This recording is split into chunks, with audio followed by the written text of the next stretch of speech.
Yeah, so I started playing the saw with the band after seeing my friend, well, not my friend, but this person I'd seen years ago play with them, and I thought that was interesting. So I thought I'd start to learn it, and it was fairly. I found it fairly easy to pick it up. It wasn't, and the thing I found most interesting about it was that just by seeing someone else play it, I was able to then make those movements because. You kind of read stuff like, oh, bend it, put it between your legs and bend it into an S and do that, and you kind of go, I don't understand. But as soon as you see someone play the saw, and I've seen a few people, I was able to kind of then internalise the kind of the body shape, which enabled me to start kind of making some actual notes as opposed to just sounds. So I was able to get it fairly quickly. Most people struggle, I think, just to even get the first note. I can give people a go later in my 10-minute personal lesson that I give to everyone if they ask how to play the saw. So I usually just start off with that. So the most easy point to do it is kind of like you put between your legs, and you have usually have one knee slightly higher than the other, and then you bend it like one way, and then you need to kind of slightly put pressure on to create a sort of an S, which then creates the tension, the point where you bow. So then.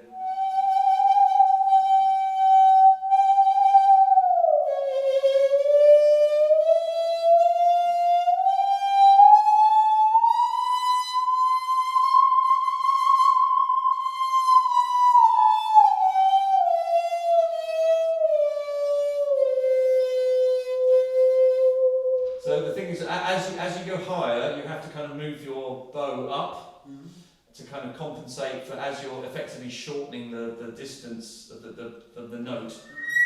But you can also get harmonics, which are another thing entirely. Yeah, so you have to kind of. So a lot of people, when they bow, they try and get a high note. They don't, or they bend it very high and they keep the bow where you have to kind of. It's a continuous process of moving the bow and the blade. To kind of find the resonant point that effectively is kind of moving up as you apply the more tension going down. So it's an interesting instrument in the fact that it's not just you have to kind of be completely, the whole thing moves the whole time.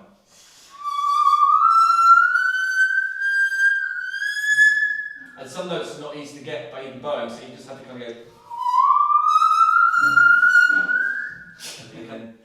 My job mainly playing with the band is to kind of find a melody that supports a vocal line. Martin is singing, and then I'm almost kind of like doing a duet without kind of trying to play over the top of him, but it always ends up, there's always kind of some sort of, especially when you play with a singer that sings in a high voice, there's always some kind of clash that kind of happens, which is quite interesting, I think, to have the...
so physically, I think it's an instrument that requires a certain amount of kind of control of all the different parts of your bodies at the same time. I think it's not just your fingers, for instance, if you're like playing violin or guitar, you know, you're kind of putting in quite large muscles to try and kind of control this piece of metal, which doesn't really want to be played. It's not enjoying itself most of the time. You're kind of torturing it and trying to get to do things, and you can also make you've got these upper octaves. So I think the whole point is that you've got kind of they're trying to control this, just this piece of metal requires you to kind of requires me. I can't speak for anyone else. Requires me to kind of use quite a lot of kind of, you know, sort of force sometimes to try and make it sound something like very delicate. Mm-hmm. You're always trying to kind of like, and also then if you start getting into the kind of more aggressive, noisy sort of stuff where you're doing kind of beating things, you can kind of end up kind of like doing.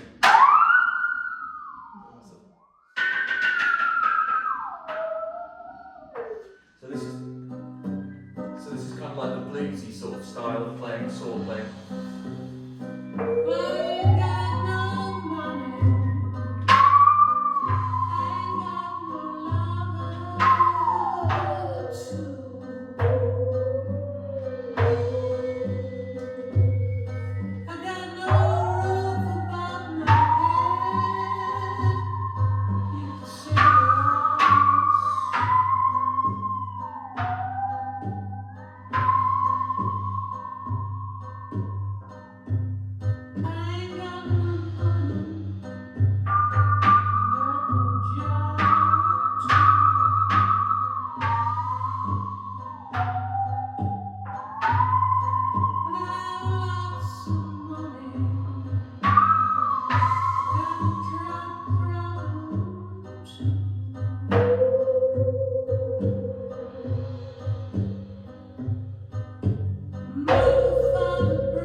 I quite often use that technique when I've got a simple song like that that's just got one chord or a blues progression, and then I can usually loop the bass, play the bass, loop it up, and once it's going, then I can then just kind of jump on the saw, play a couple of rounds, and then jump back on the bass, usually to finish the song. So it's kind of it's just a different texture that, you know, you're always trying to find ways where you're not just doing the kind of the classically kind of beautiful saw playing that people tend to associate with the instrument, which is more like, you know, soprano singing or anything like that. I quite like the kind of more the sort of tougher percussive element of it,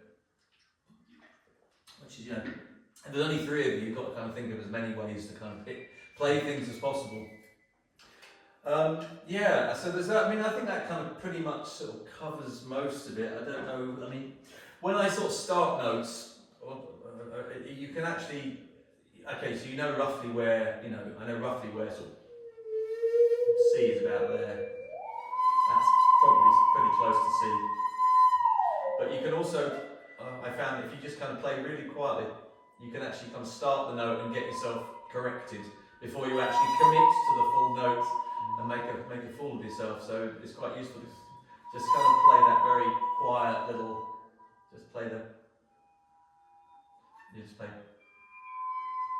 But I mean, yeah, so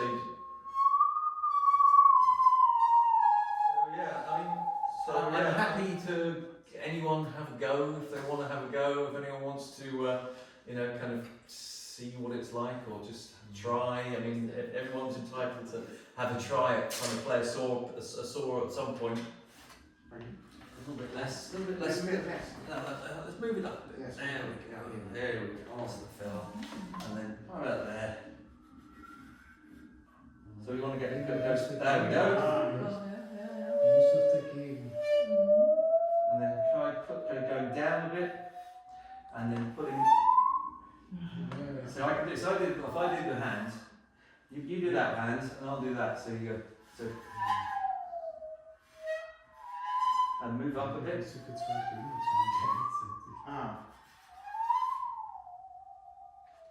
Yeah, so I mean, I think it's about finding that point where the two bends kind of meet. And so it's, yeah, like any kind of... It looks so easy. It does look so easy. It's like when you watch Horowitz on the piano, you're going by. Yeah, well, I think that. When his music, you can't play. A little bit too much pressure. I think it's just about being relaxed. You have a gentle bend and then just a little bit of pressure on there. It's about kind of finding a sort of a gentle kind of point where there's a note. Now put that together.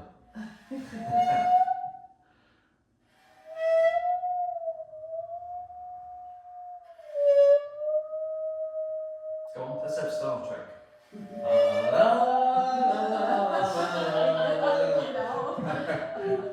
Oh, it's a Marmalade, yeah, no, Edith Piaf song which we used to do. Which was It seems that everything is lost.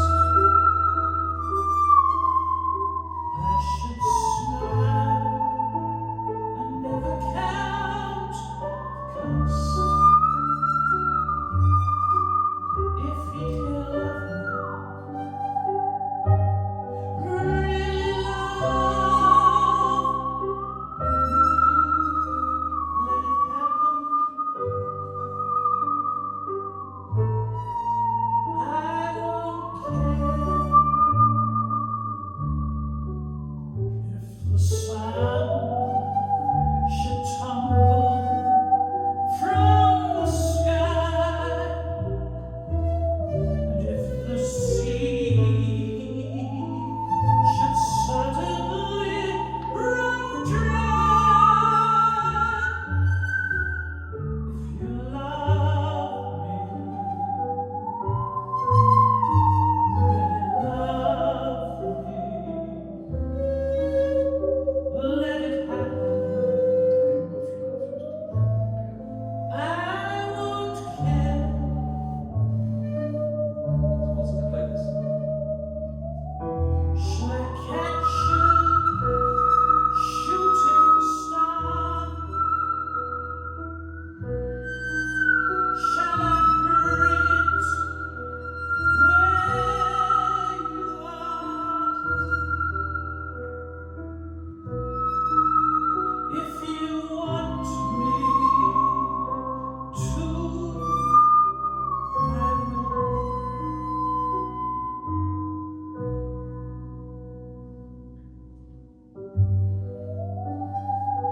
At last I found this earth is true. I shall share eternity with you. If you love me, really love me, whatever happens, I won't care. I just won't care.